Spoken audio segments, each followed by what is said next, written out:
Okay, Assalamualaikum. Saya Taurik. Dan saya Soleha. Jadi hari ini majlis kami berlangsung di Laman Masmidah pada 5 Oktober 2025. Okay, jadi untuk majlis hari ini Alhamdulillah berjalan dengan lancar. Terima kasih kepada pihak Laman Masmidah sebab memberikan servis yang terbaik. Makanan Alhamdulillah semua sedap. Semua kawan-kawan cakap sedap. Dewan pun sangat cantik. Dan majlis pun berjalan dengan lancar lah. Flow tu sangat smooth lah. Staff-staff semua memberi kerjasama yang baik. Jadi semua terbaik daripada Laman Masmidah. Okay, sama jugalah saya punya feedback pun sama macam saya punya husband. Cuma tambahan je saya nak bagi tahu lah, walaupun kadang-kadang ada last minute kan, ada penambahan atau ada perubahan flow kan, apa-apalah.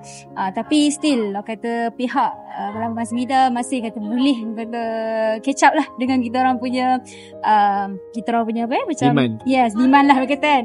Kita orang punya hasrat lebih daripada kita. Okay, apa-apa pun Laman Masmidah Sungai Jati terbaiklah.